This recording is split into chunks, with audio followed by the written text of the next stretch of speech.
the one thing I would tell him is success is not a straight path. There's going to be ups and downs. Right. It's going to be a journey. Enjoy the journey. Enjoy every set that you're on. Enjoy every film that you're making. Enjoy every little actor and collaboration and moment that you're working on set. This episode is brought to you by the best-selling book, Rise of the Film Entrepreneur, How to Turn Your Independent Film into a Money-Making Business. Learn more at filmbizbook.com. I'd like to welcome to the show, Matt Eskandari. How you doing, Matt? It's a pleasure, man. Thanks for having me on. I'm a big fan of yours and Indie Film Hustle, so I look forward to chatting. I appreciate that, man. Thank you so much, brother. It's really interesting. When I was doing my research on you, you and I have a connection, sir. Oh, really? Who's that? We do. An early old. Did we date some girl, ex-girlfriend or something? No, nothing that scandalous, sir. But you and I were involved with a little show called On the Lot. Oh, you were on that. I wasn't on it, but I was almost on it. I went to the last edge, and apparently I wasn't scandalous enough to get on the show. So exactly. You didn't sleep your way in like I did? I mean, I did sleep my way in, but I saw that up there. I'm like, oh, he was in the first 2 episodes. Oh man, that's crazy. That's awesome. So I want to talk to you about your experience on the Lot in a little bit, because I've never spoken to anybody else about it that's been on it. I was almost on Project Greenlight too. I was actually in the first episode of season 2 of Project Greenlight, but I didn't make it on the full show. And same thing happened with on the Lot. I flew out. They did the interview.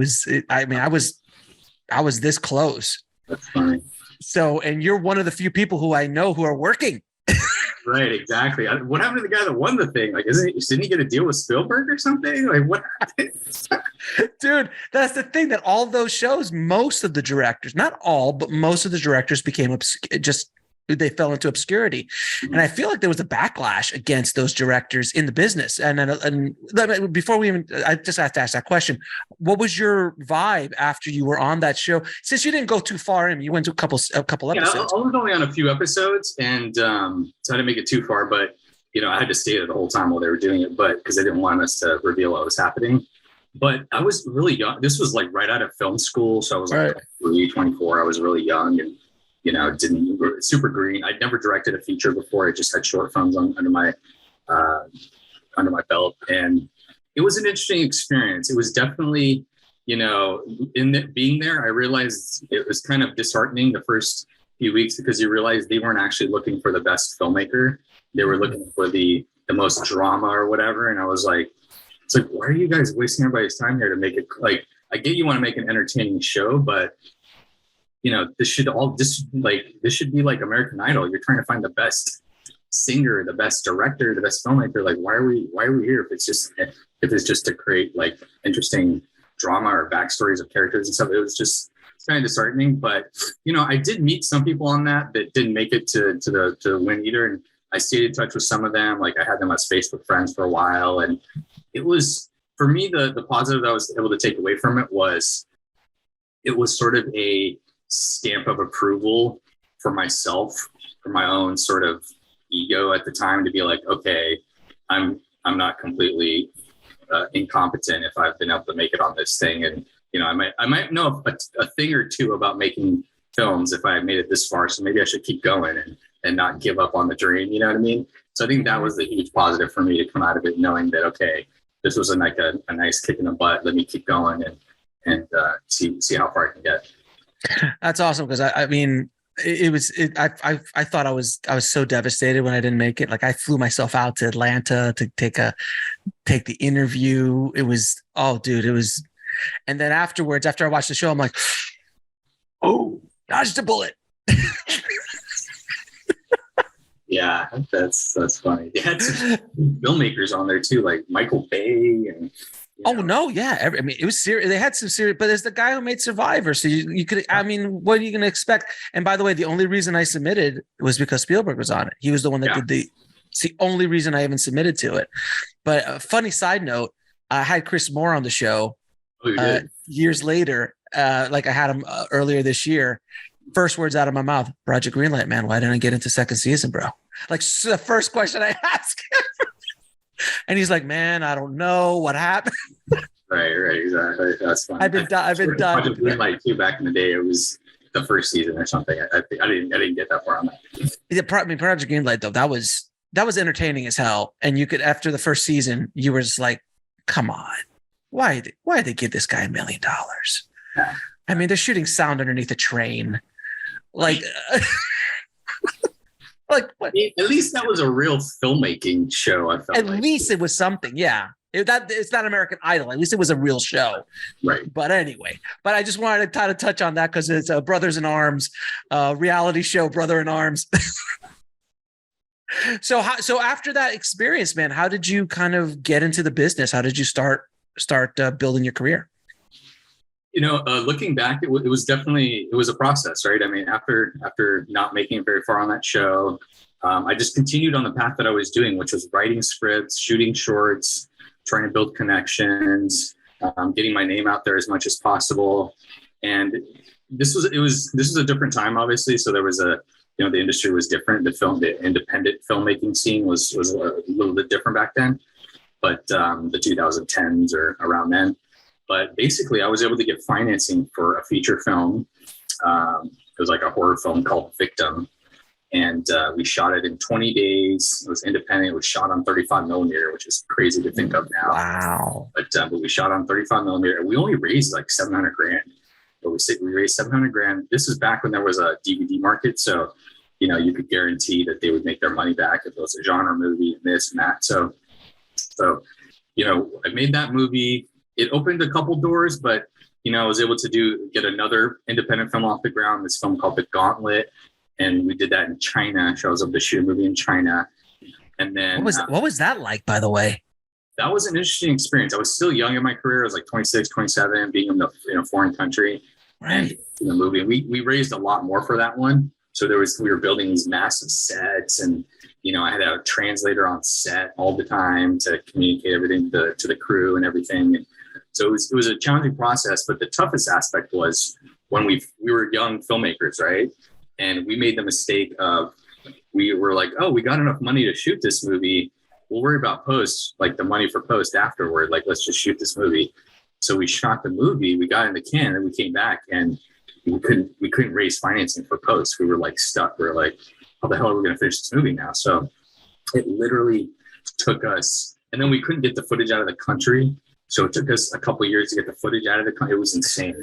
I mean, my filmmaking career was stalled basically because I couldn't finish the last movie that I was on. It was a step back for me. It took me back a bit, and it really disheartened me. And I was like, oh man, I like independent filmmaking. I got to ask you, man, how the hell did you keep going? Because that's depressing. Like, it's depressing just to get to make a movie. Like, it's hard to even get the money to make a movie and how to keep going. You've made a movie, it's in the can, and you can't literally even see the footage because it's in another country. Yeah. For 2 years. How did you keep going? It gets worse because so we get the footage out of the country, right? 20% of it is damaged. This was the first time people started shooting on digital, and we used something called the Viper film camera. Oh, I remember the Viper. Yeah. Michael Mann shot Collateral with it, but you didn't have Michael Mann budget. Exactly. So I guess we were cutting corners using cheap hard drives. I don't know what happened. So then 20% of the footage was gone, right? And I was like, we can't finish the movie now. This is crazy. So then I had to go back to the producers, and we had to find backup footage that we up-resed to HD to be able to cut the movie together. You mean like proxy? Like proxy stuff? Proxy stuff, yeah. We had to up-res proxy footage to cut into the movie. And then what was crazy is it had been now like 3 years since we shot the movie, right? So we couldn't do pickup shoots because the actors looked all different. And it was a pain in the butt. So then I'm just finishing the movie, and I'm just like, I just want this to be over with, man. I'm done with this movie. Like, and I just wanted to get it out there, and I'm ready for my next movie or the next thing. And I had this delusional thought in my mind that, oh, this is going to open up so many doors, man. This is such a cool movie that once we get it out there. And by the time the movie was released and got out there and this and that, it got into some film festivals, but it didn't get into Sundance, didn't get into like really big film festivals, right? So I was like, oh man, this is, it basically didn't open up any doors that hadn't been opened. And I was like super disheartened by that. I was like, what the hell, man? So I'm back to square one again, sort of I'm having to rebuild my career from scratch. So then now I'm back to writing. I'm writing scripts and trying to get some scripts made. I didn't even have a manager at the time. I had no manager, no reps at all. And I was just going to film festivals and going to little things and like chatting with people and chatting with producers and saying like, hey, I just shot this movie in China. You want to check it out? And everyone was like, oh, that's cool. Like, what are you doing next? What do you got next? And every time I would pitch them stuff, it was always like big budget. Like, oh, I wanted just like Matrix, action, sci-fi, this and that. And everyone's like, whoa, okay, cool. What have you done? And I'm like, I've done like 2 indie movies. And so it was tough, right? And then finally I was like, this has been a few years now. I hadn't directed a movie in maybe 4 or 5 years almost. It'd been 5 years since I had a movie set. And I was like, oh man, I need to just shoot something. I need to get back on set. I don't even know if I like directing anymore. Like I need to just get back on set and see if I enjoy it. So then I started thinking of like, what's a movie that I can just shoot contained? It's just one location. And I just seen that movie Buried. If you remember that. Yeah. So I was like, okay, if you can shoot a movie in a coffin and make it interesting, I'm sure I can find a location that'll work for, 90 minutes that I can make interesting. So I started like doing the research, coming up with stuff. And then I found this story about this drunk people that get stuck in a swimming pool when the cover closes in on them and they're stuck all night in the pool, right? So I was like, oh wow, that's a cool concept. I've never seen that before. So I was like, let me do a contained thriller. And I just, worst case scenario, I'll shoot this in my backyard pool with like some actor friends and we'll shoot it for like 20 grand or something, right? That was my backup plan. And we'll get into like slam dance or something, right? It'll be like a really character driven piece or whatever. And just in my kind of going around meeting with people, I found this producer who was like, oh yeah, I know a couple places. Let me read the script. If I like it, I'll see if I can get financed. So as I was getting ready to just shoot it myself literally like in my backyard with some actors, I get a call from the producer and he's like, oh, we got the financing for the film. Can you shoot it for like 700 grand, 800 grand or whatever? And I was like, hell yeah, that sounds good to me. I'll make it work. So basically I was able to get back on set, kind of get my directing gear back in and, just get back in the process, the filmmaking process. And that movie, it was tough to shoot, obviously, all in the water. We had like 17, 18 days. But it turned out really well, right? I mean, that one finally opened up some doors again and was able to jumpstart my career, which had basically been flagging since then. So let me ask you, what did you do in those 5 years, man? Like that's like the dead zone of like, how did you keep going? How did you keep it alive? How did you feed yourself? Stripping, I had to take up stripping just to pay the bills. Nice. You too, man, I was young. I needed the money. Come on. Exactly. You know what I mean? It was tough, man. It was a tough period there where, a couple things would get optioned and then didn't go anywhere. Yeah. Like I was living with my parents. I went back, lived with my parents again. I was like, this is pretty shameful, but whatever, So I was living with my parents and trying to get by and, and then I was telling myself, okay, this is, this year will be the year, I'll finally get something going this year. I'll get a paycheck and I'll be able to move out or whatever. But, it was disheartening. It was definitely, disheartening, but I'm just one of those people that have always been very persistent, very dog-headed, and I just won't give up. You know what I mean? People tell me no, and I'm just like, oh, that's cool. That's your problem. You don't understand like how badass this is. You know what I mean? So I just take it from that perspective. And I think it comes from my immigrant background because, I don't know if like we have this immigrant mentality where we come into this and we're like, I'm here for the opportunity, man. Just get out of my way. Like, I'm going to get shit done because I appreciate the opportunities that are in front of me and I'll just keep going, I agree. Listen, man, I agree with you 100%. I come from an immigrant family as well. And I just all I learned. I mean, I told you a story of my grandpa shows up at 55 doesn't know the language, starts completely from scratch after losing his entire fortune and businesses and everything he built in Cuba. And because Castro came over and just took everything and he had to rebuild from scratch. And like that kind of, you see that. Yeah. And you see in that. So that's kind of why I definitely credit him and my mom and my family. Just they always all hustle. I mean, it's branded everywhere. I live the brand because I lived. It's always hustling. So yeah, there is that persistence that you need to have, and that's why I always love asking those questions because that dark time is the time that makes or breaks you. 100%. Can you survive this?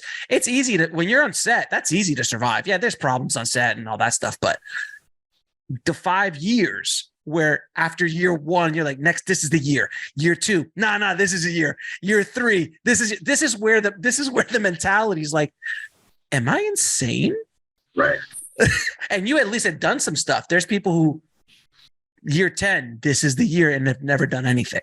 Yeah. And they're still going and then able to do something later. But that's really what it comes down to. And it's interesting because like early on in my career, like I was on the lot. I had an agent right out of film school. So I had like this early taste of success. And then I did an indie movie. I was like 24 and I was like, man, I just did an indie movie. I just directed a movie. I'm 35. This is cool. And then to have to spend the next 5 years not doing anything was tough, right? Because I'd already had a taste of, like, I'd literally gone to studio meetings to direct like big budget movies. I'm like, my agent was getting, and I was like 23 at the time. And I still remember like some big name producers, Neil Moritz, like huge producers were like, how old are you, kid? And I'm like, 22. And they're like, have you directed anything? Like, yeah, some shorts.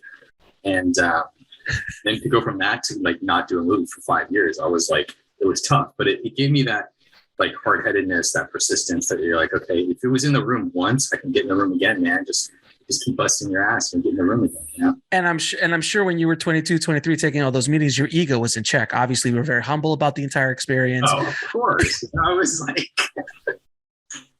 like, man, I'm the next like Spielberg. Everyone says that. Like, I'm the next Tarantino, baby. I'm coming out. You're like, oh man, you're like, yeah. I still remember on the lot, they were trying to pigeonhole me as like the next, like somebody was like, oh, you remind me of like the next Tarantino. I was like, really? Oh, okay, that's cool. And I'm like, if you say so, yeah, it must be true. Just start dressing like Tarantino. Yeah, maybe I should start cursing more and I don't know, listening to like surf music. I don't know. Yeah, exactly. It's fascinating. Yeah, and it's similar to me. I had a little bit of success at the beginning, and excuse me, and then you're like in the desert. You're basically on a walkabout.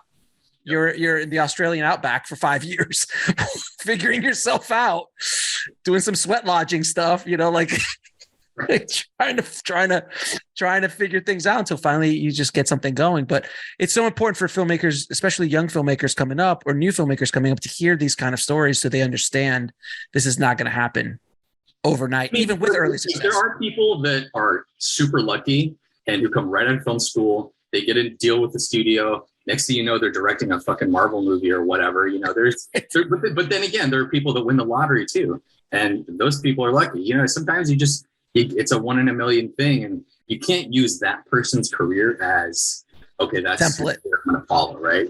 Because 9 times out of 10, you're not going to jump out of film school and have a deal with Paramount and direct a movie, with Colin Farrell or something. You know what I mean? It's just, so you mean to tell me that you're not going to make a movie called El Mariachi at $7,000 and then at 23 start working in the studio system and then have final cut a film or two later and then just live the rest of your career doing whatever you want, making as many movies as you want on any budget you want, whenever you want. Exactly. I mean, hey man, that'd be cool. Yeah. Hey, some people they get it. They win the lottery. It's cool. And God bless Robert for being able to do that, by the way, but he's an anomaly. But so was Spielberg. So was Lucas. Like all of them had these, they were moments in time that, and trust me, I don't know about you, but I studied every director's career path. And when I was coming up in the 90s, I was in a video store when Robert showed up. Really? And when Robert, like his El Mariachi legend began, then, I mean, Rick was first, Rick Lickletter, then him and Spike Lee, Brothers McMullen, Clerks, and just list goes on. And during the 90s, every 5 minutes there was a new lottery ticket that we were all like, true, yeah. Like Ed Burns was a PA on Entertainment Tonight, handed a VHS of a janked up version of Brothers McMullen to Robert Redford in an elevator. And 4 months later, Robert, the Sundance office calls and was like, "Hey, Robert saw your movie. Is it done? We'd like to screen it."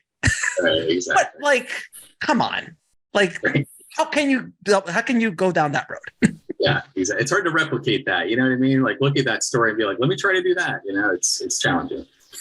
So you've worked with a lot of legendary and really established actors.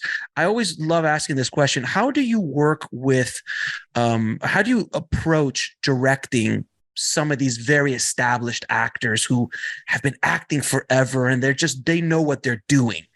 You know, how do you can you, I love what you did there, but can you how do you approach that situation? Like the first time I've worked with some amazing actors, 100%. Bruce Willis was one where, sure, it's like one of those things. Like if you look at his filmography, you're like, okay, he's worked with Tarantino and Michael Bay and all these like A-list like directors who I look up to, and I'm like, how? Like the first time I was with him, I was like, how am I going to give him direction? Like I'm not fucking Tarantino. Like what the hell? So you can't psych yourself out thinking of that, right? So then I started doing the research. I looked into like interviews with Bruce that he did, like behind the scenes stuff from the 90s, the 2000s or whatever. And I noticed, because I heard some other stories like, oh, he's tough to work with, this and that, Kevin Smith, blah, blah, blah. So I was like, man, like I want to read about him. I want to know who he is. So I listened to some of the interviews and I noticed that Bruce was one of those actors that he would talk about how like M. Night would be very specific about what he wanted and what he was wearing and his character and his shoes and this and that and the color and the lighting and this and that. And I started realizing, okay, so Bruce is one of those guys. He wants the director to basically come in there with a strong vision and to talk him through it, and he'll do his job, right? And he wants to trust that you have something you're trying to tell, right? And as long as you go in there with a strong vision and like confidence, he'll trust you, right? So that was one of those first things I noticed. So I went in there trying not to be intimidated. I just went up to him the first time I met him and I was like, hey, Bruce, how's it going? And he was really chill. He's like, hey, what's going on, brother? How's it going? We were like chilling in his trailer and I started talking about his character and who his character is and this and that. And he's like, and then I was like, and I tried to get his thoughts on the character, and he came back to me with some interesting stuff. And I was like, okay, this is cool. I like this. I mean, so we were vibing, going back and forth. And then he's like, I want to try something on this scene. And I was like, shit, man, it's Bruce Willis. He wants to try something. Let him try something, So I was like, yeah, let's have fun with it. So he shows up on his first take and he does something really crazy. Like he was like it was not in the script at all. He starts Nick Cage style. He starts screaming at the other actor, and the other actor wasn't expecting it. And I was like, holy shit. Like he was like ramming the other actor, like, you're a disappointment. What the fuck? Like what? He was like, and I was like watching this on the monitor. I was like, fucking love it, man. This is like crazy, but I love it. And the other actor was like, shocked and stuff. And then so I went to Bruce and he's like, so what'd you think? And I was like, that was interesting, Bruce. I like that a lot. Let's try one like a more subdued, blah, blah. Like I tried talking. He's like, okay, he's cool. He wanted to try something, right? He just wanted to have fun and try something. And then from there, I was able to I saw what he brought to the table and how he likes to play and have fun, and he'll sometimes ad-lib. He's good with ad-libbing and stuff. So it's interesting. I feel like with every actor, they're so different. One of your jobs as a director is to understand how they work, right? And to change your directing style based on each actor. That's really your job. Is you're a leader on set and you're working with these different collaborators who work differently, right? Some actor, they're very insecure and they want you to talk them through the scenes, and other actors, they don't want to over rehearse. They just want to jump in there and try it and see how it feels. And every actor has their own style, but one of the things as a director, and you only get this through experience, right? You work with them, you talk with them, you go through the scenes, and you develop your own certain style. And for me, some directors, they love that high energy or whatever. For me, on set, I'm very stoic, right? I try to keep a calm, cool, confident set. I don't yell. Even if somebody breaks something, I don't freak out. If a crew member, I just don't want the set to feel like it's stressful, right? Even though stressful stuff is happening, we all know stressful stuff is happening, but I try to keep a very stoic mentality so that the actors feel like they have that room to play and have fun and trust that I'm controlling things, right? Otherwise, if they see me running around stressed out, they're going to be like, oh shit, I don't know what's going on. Like, what's going on here, man? So that's one of the things that I feel like is super key. I had a friend of mine who was working with John Malkovich once, and first day he walked up to John and did similar things like, hey, how you doing? Let's talk about the character. He's like, and then he literally asked him like, John, how do you like to be directed? And John goes, you know what? Thank you for asking, and this is kind of my process and this is how I want to do it. And they got along like peas and carrots after that. Because imagine if you're trying to direct somebody with a strong vision of the character and they're like, no, I'm more method, leave me alone. And let's play. It's rough. So working with someone like a John Malkovich, that's not a dumb way to approach the situation. No, that's actually brilliant. You just walk up to him and be like, how do you like working? It's our first time working together. I want to build like a good collaboration. What's your style? Like, how do you like? And I could definitely see an actor responding positively to that. So that's a cool tidbit. Now, if you had the opportunity, man, to go back in time and talk to little Maddie when he was just coming out and just started to get into this business, what would be the one thing you would tell him and go, man, there's going to be a 5-year run there, man. You're just going to suck, but just keep going. I know that's probably the first thing you're going to say. Yeah, that's right. Well, what would be something that you wish you would have been told at the beginning of your journey? That's a great question. I feel like the one thing I would tell him is success is not a straight path. There's going to be ups and downs. Right. It's going to be a journey.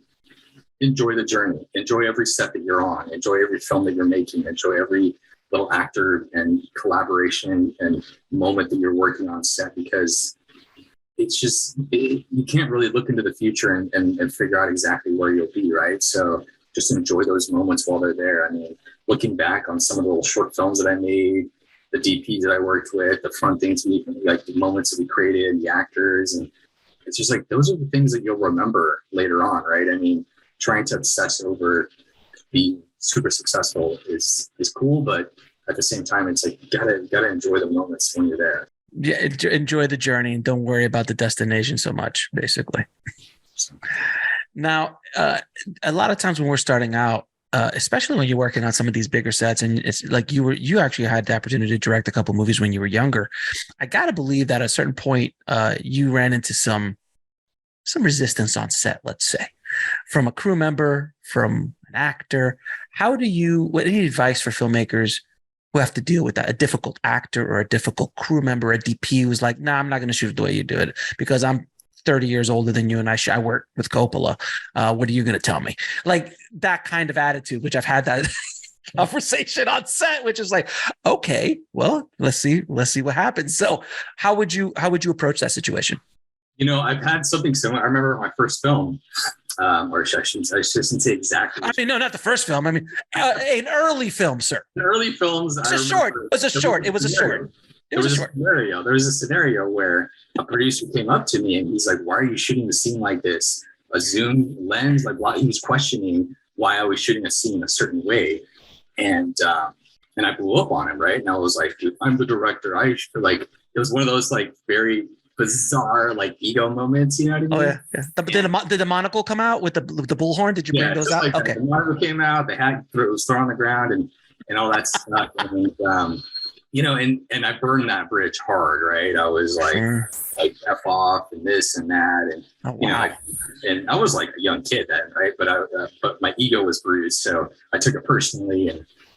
And years later, looking back, like that producer is very successful now and doing really well. And, and it wasn't even a big deal. It was one of those things today. I probably would have been like, oh yeah, for sure, man. Like I would have just taken him to the side and had a conversation together and been like, oh, what's the reasoning behind? Oh, okay, I'll think of that. Okay, I like that idea. Cool. I would have taken it from that perspective and then just shut it down in that way rather than turning into a scene. And then from there, ruining a bridge and like burning a bridge. Right. So it's just like those things that you do as an up and coming filmmaker sometimes that you kind of learn from, right? I mean, that was a dumb thing to do, but what are you gonna do? It's like you're young and your ego's big. So. Oh, the young ego. It's so funny. As a young filmmaker, you need ego. True. You do. And you need a healthy ego. You need a healthy ego and a dose of insanity to even attempt to walk the path. Yeah, for sure. Because it's insane. This isn't. We're carnies, man. We're running away with the circus. That's what we are. I mean, this is an insane business to be in. And you have to be insane to believe.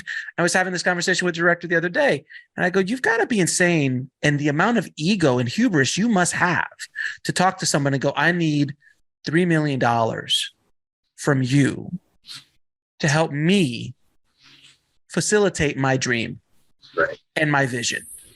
And I truly don't give a crap if he makes money or not, because it's my art. That conversation has happened multiple times, right?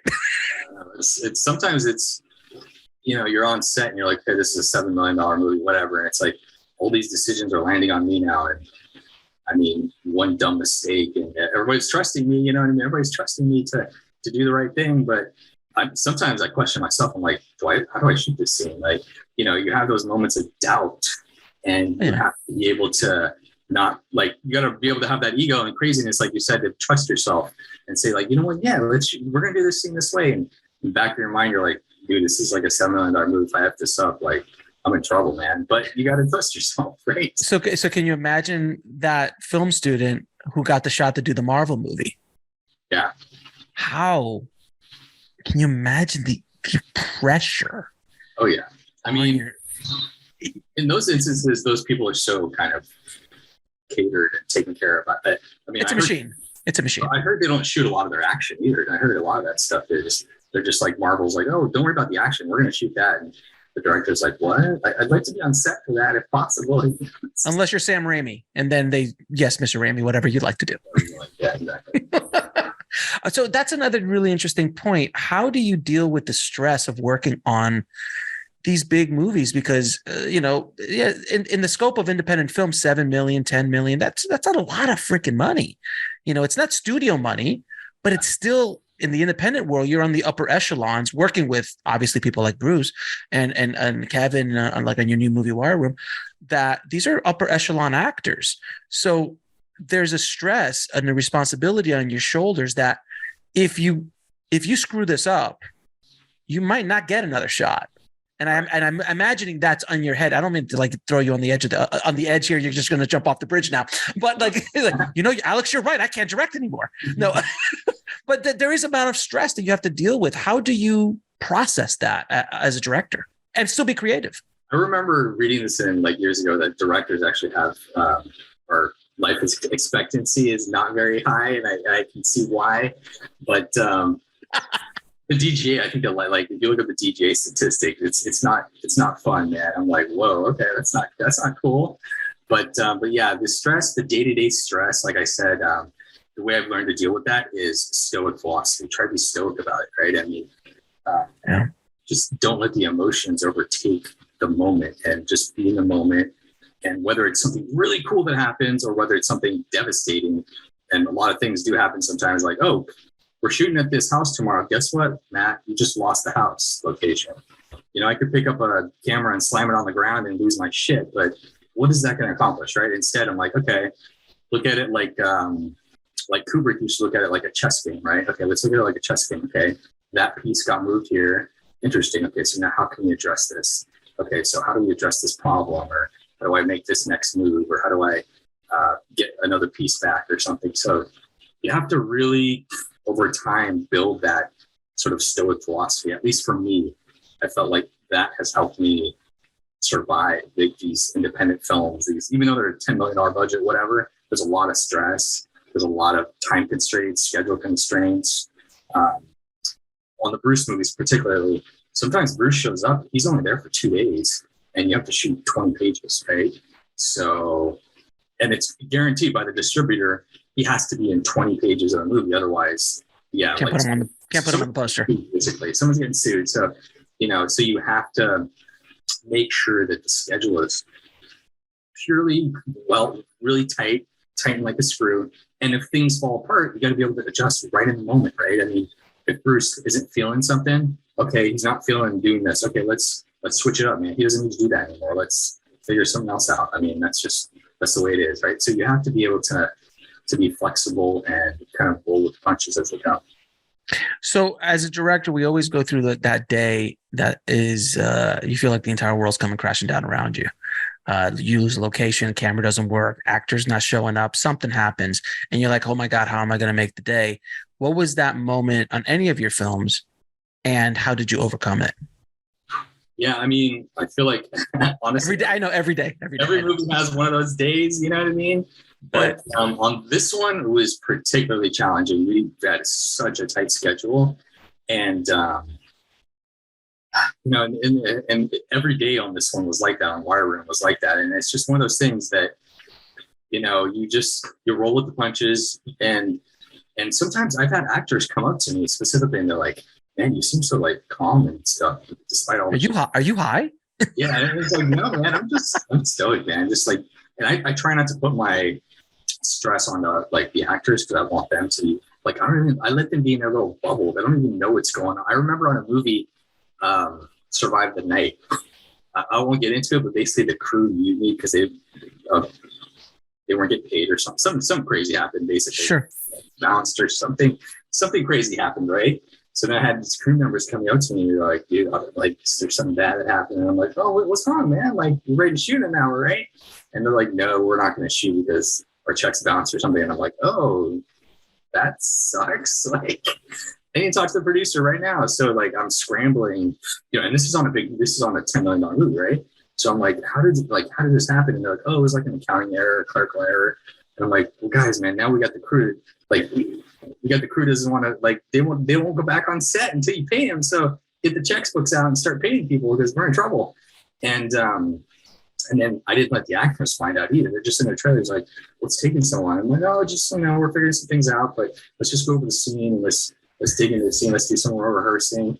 Nice. Meanwhile, I'm like, you know, chasing down the producers. I'm like, you sign some checks, man, because we're not going to have a movie. And actually made the producer come out and apologize to the whole crew and do all this other like to get them back on our team, right? Get them back on our side. You know, and I was like, that's not something we want to deal with. And, you know, just stuff like that happening. You have to just really just be a leader and take the punches and get back at it. Look at it strategically, like I said, like a chess game, and don't let yourself get taken down by it. Oh, I've been on shoots that the non-union crew got flipped. Really? Oh yeah, that's fun. that movie was stuck in post for 9 months because they had two big stars, because they had stars in it. So that's why the union came like, oh, well, they have these big stars on it, they can afford this, and they couldn't. And I'm there sitting with these things in a hard drive, and they're like, yeah, we can't find money to finish this thing. I'm like, really? Like, you got two huge stars in this thing, you can't finish? Yeah, it took them 9 months to get some cash together because all the money went to the flip. Yeah, no, exactly. That's what happens. This is the stuff they don't talk in film school. They don't talk to you about. No.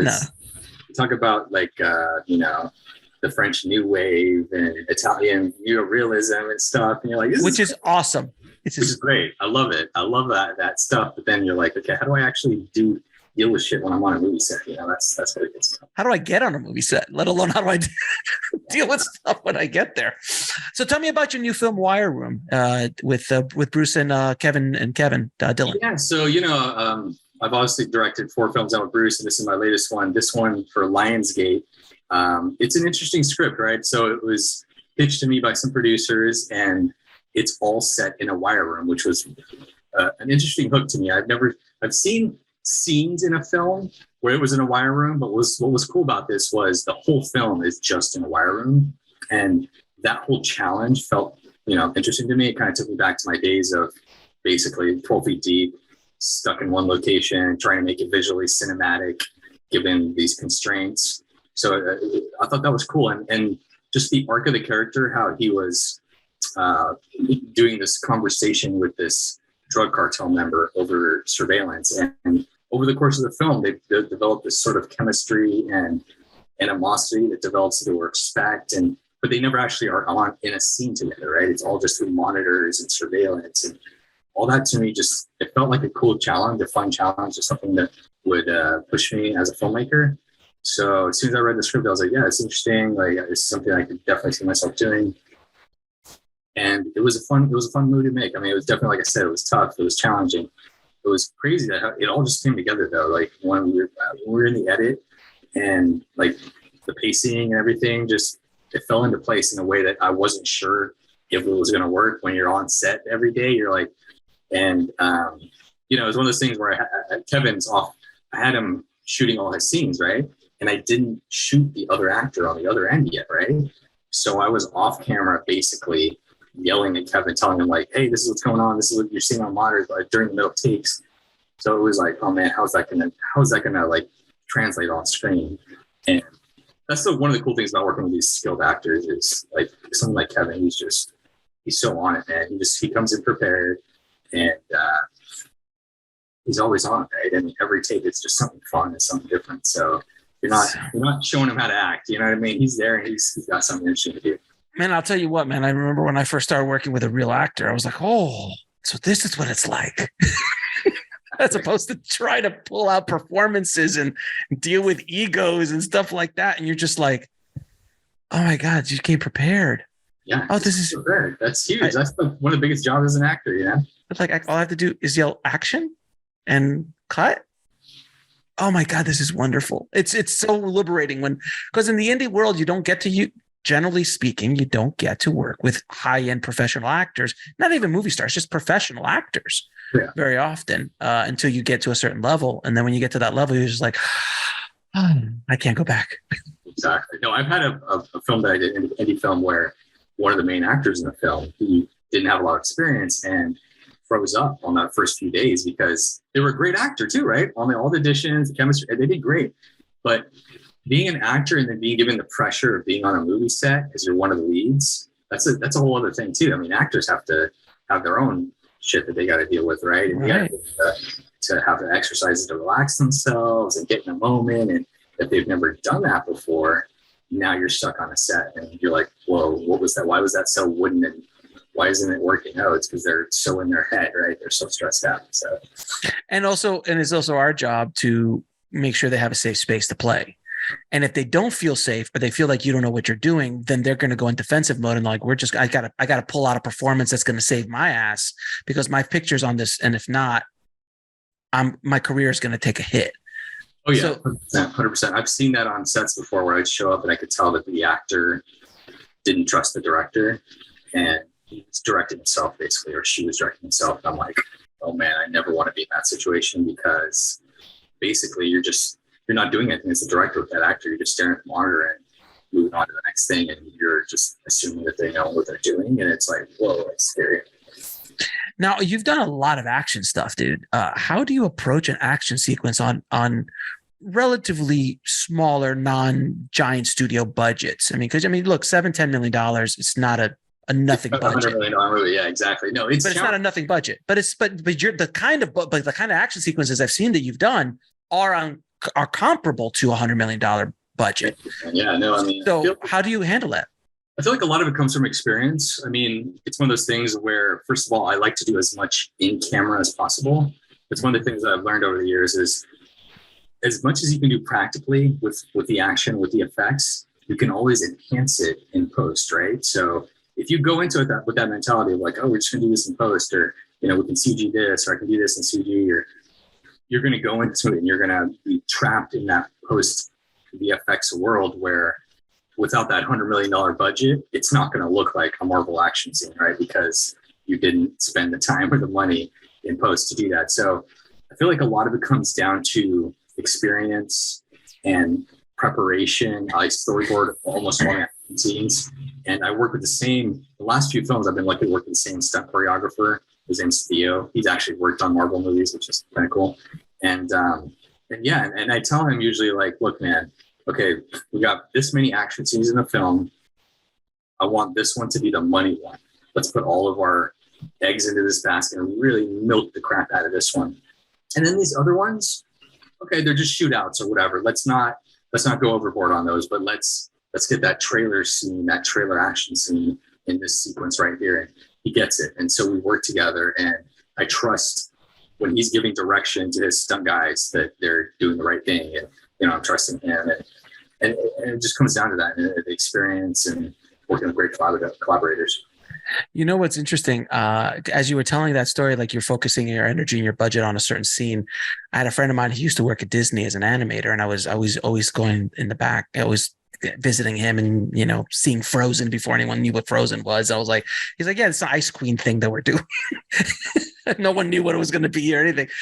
And I was walking the halls. And then I see this board with like scenes, and then dollar signs, like little dollar bills. And I go, what is that? And he goes, oh, well, every director gets a stack of money, of fake money.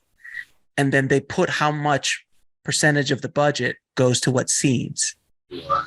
That's kind of cool. So I was like, interesting. So it's like, yeah, so if there's like a really crazy action sequence that they really want a lot of shots and animation and stuff, they'll put more money into that. And then other scenes will have to take a little bit of a back scene. So like, and not every scene's going to be a Michael Bay explosion scene, let's say. Right. It's good. So it was a really interesting way that Disney's been, and apparently they've been doing that for a long, long time, because that's just the way Disney works.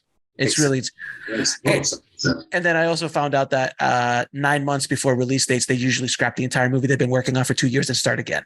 That is what? Since Snow White. Oh, what? Since Snow White, that is just for whatever reason, their creative process. Like they go through 2 years, sometimes 10 years. Like Rapunzel was like a 10-year. I saw the original Rapunzel artwork. It was supposed to be like Leonardo da Vinci artwork, but entire town built around that style. What? All is it gone. And they just, and then like, oh, the release date's done. The t-shirts are being made. The dresses are being built. You got 9 months, rebuild. And I was like, what, how do you, 12-hour, 15, 20-hour days. It's just what they do, man. So I didn't know that. That's a little crazy, but hey, got the money, you got the Disney money, do it. I mean, it's just because they make, they made $1 billion off of just the Frozen dresses alone. It's insane. Now, I wanted to ask you something, because you've been working with a young up and coming producer named Randall Emmett for a little bit for the last. He's just starting out. He's a good guy. He's doing some cool stuff. No, but Randall has this kind of machine that he has built.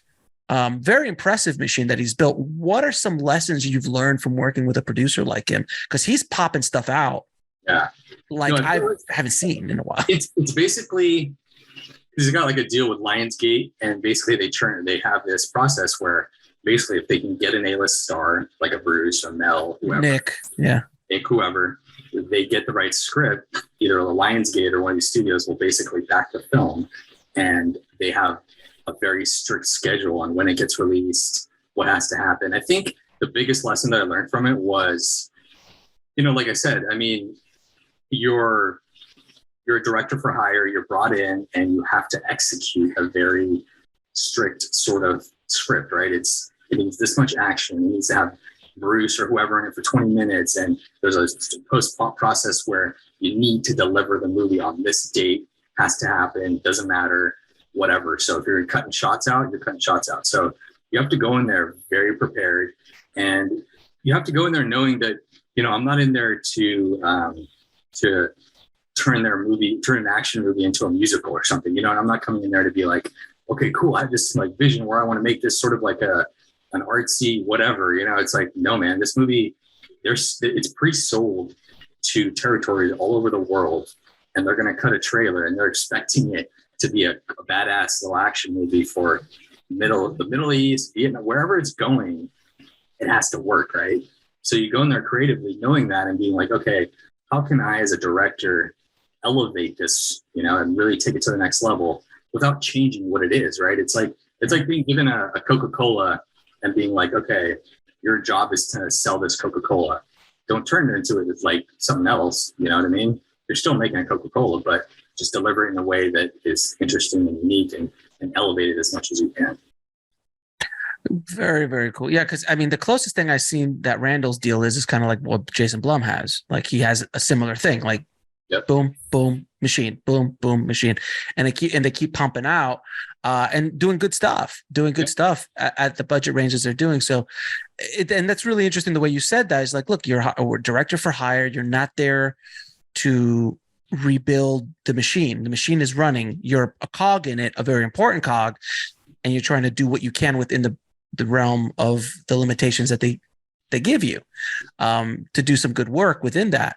It's kind of like it's the same thing with Marvel. Like you can't go into Marvel and be like, okay, guys, I've decided to make a Marvel movie with no action in it, and there's going to be a lot of like X-rated sex scenes. They're going to be like, what? You know what I mean? Like it's not going to work, man.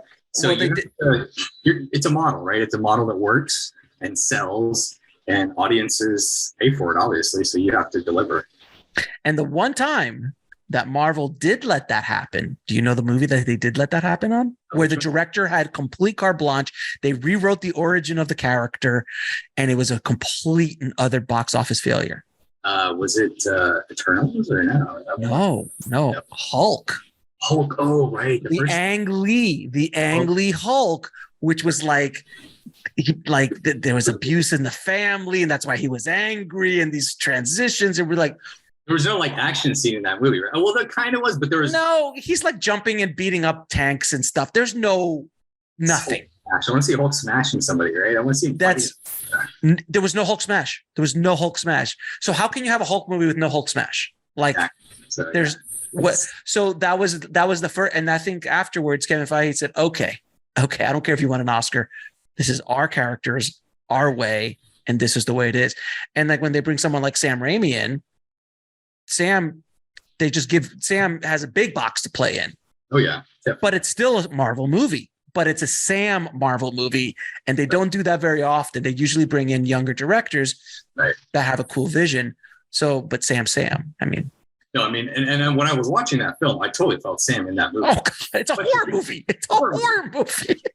Like the way scenes are shot, I was like, oh, this is cool, man. But like, it's still a Marvel horror movie, right? It wasn't like something different, right? Like I was afraid to watch it with my daughters. Like I'm like, okay, should I watch this first before? And there's some imagery in there, man. There's some serious Sam Raimi stuff. But Sam got away with that in Spider-Man 2. After the success of Spider-Man 1, that whole horror scene with when Doc Ock is like slicing people with the like razor blades in the operating room. Like, where did this come from? Like that's an Evil Dead. That's an Evil Dead scene. It's awesome. Yeah, that's true. Now I'm going to ask you a few questions I ask all of my guests, sir. What advice would you give a filmmaker trying to break into the business today? That's a great question. I mean, I know we talked about it briefly before this. It's interesting how so much of the industry has changed. Mm-hmm. There's so much from when I was going up in the industry. So it's hard for me to say a very specific thing that a person can do to go up, because I could give the advice that I did: shoot a short film, go to a film festival, win an award, get an agent, write an indie film. But it's like that whole model, I don't know if I can tell you that confidently and say that's still a viable model these days, because I don't know. I mean, I'm not an up-and-coming filmmaker in the trenches. But what I can say is have a unique voice, have something to say, and really don't give up. Like, I know it sounds cliche, and I know it's something that persistence all the time, but persistence, man. If I could tough it out, it just comes down to toughing it out. Don't compare yourself to the one-hit guy who comes out of film school or whatever and is directing a Marvel movie. Just don't do it. Just go in there knowing that I want to be a working director, a working cinematographer, a working editor, and focus on that every day, man. And after years and years of doing it, one day you wake up and you're like, that's what happened to me. I woke up one day, I was like, whoa, I'm like a working director, man. I'm getting paid money. And I'm working with like A-list. Like if you told me 10 years ago, guess what, man? In 10 years, you're going to work with Bruce Willis and Kevin Dillon and blah, blah, blah. And not only that, you're going to work on Bruce's last movie ever. He's going to retire after this. And you'll be like, I know. What? Like, no. So you got to go into it knowing that. And that's hopefully will pay off. Now, what is the lesson that took you the longest to learn, whether in the film business or in life?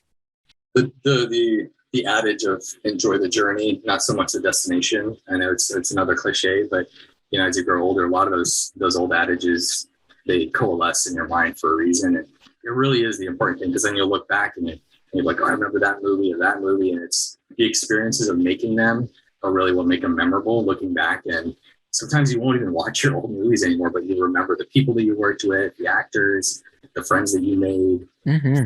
You know, it's just one of those things you'll learn as a filmmaker as you get more through your career. And 3 of your favorite films of all time.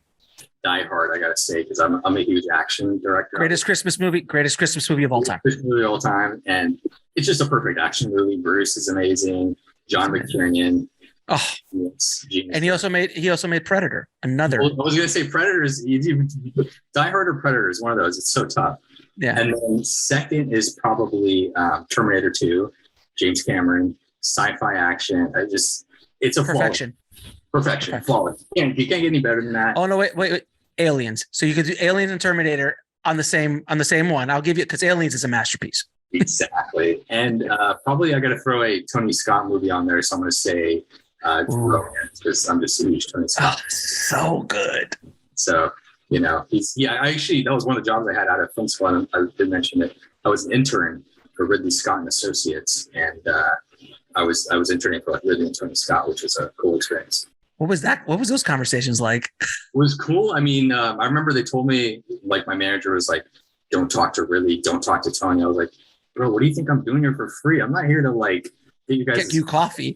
I'm here to talk to these guys, man. So then I would bug them all the time for stuff. And I remember one time I walked into, this was like an interesting story. I walked into Ridley's office at the end of the day. I told his assistant I was going to do it though. I was like, bro, give me 10 minutes with Ridley. And I just want to talk to him, And then so he's like, fine. I'm at like 7 p.m. when he's like done for the day. He'll talk to you for like 10 minutes, have like a one-on-one. And I was like, sweet. So then I showed up at 7 o'clock. I sat, across from him. And he's like, oh, what do you do? And I was like, I'm in film school at USC, blah, blah, blah. I want to be a director, And he's like, cool. And he's like, well, what are you doing now? What have you shot? And I was like, well, I had shot a couple things, but I want to I'm thinking about shooting this one thing. And he's like, all right, cool. I got this for you. He's like, go into that attic over there. There's an attic in his office. He's like, there's these 35 millimeter short ends from, I don't know what, from some music video or commercial or something. He's like, take all those, go shoot your movie, and just do it, man. Just go shoot your movie. Don't talk about it. Go shoot your movie. And I was like, okay. So I went into his attic, did the short ends, and I was like, all right, man, now I have a mission. I got to shoot a movie with these short ends. So it was a cool experience. It was almost like a god from Mount Hollywood. And now it's like, you take these short ends and go and follow the dream. And like, as you as a filmmaker, like, Ridley Scott told me I have to go shoot this movie. And that was my motivation, right? I was like, okay, now I have to do it, man. Ridley told me to go shoot a movie with these short ends, so I got to do it, So yeah, it was a fun little anecdote in my career, and it was just like, it was cool. It was fun. It was crazy that he would actually give me that advice. But like you said, it's almost like passing the torch. He's like, I don't have any one little advice, man. Just go do something. Go shoot something. And here, take my short ends for luck. I have now blessed these. You may go and shoot. And that was the first film that I shot that won an award. So hey, man, maybe he did bless. Hey, man. Hey, you know what I mean? So you were blessed by the patron saint of commercials, Ridley Scott. I used his leftovers, but hey, they worked. Hey, man, I'll take Ridley Scott's leftovers any day of the week. I don't know about you. Sloppy seconds, you know what I mean? It's like whatever. So when is Wire Room come out, and where can people see it?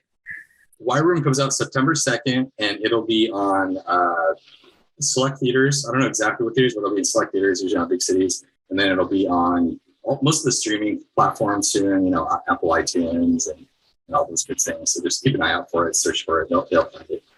Man, it's been a pleasure talking to you, brother. It has been so much fun talking shop with you, man. Continued success, brother. And thank you for bringing Bruce to us in these last few movies that he's been in. I really appreciate the work you've been doing, and keep rocking and rolling, brother. And we should have like a get together for On the Lot survivors. Yeah, man. No, definitely. I mean, it was a pleasure, man. Thank you so much. I mean, I had a really great conversation with you. I think what you're doing is great with this podcast and with this site. So, helping out the next generation. I think that's important too as filmmakers. So we got to pass our short ends down to the next generation. I pass my short ends all the time. I appreciate you, brother. Yeah, same, brother. It was great to talk to you, man. Take care. It's a good one.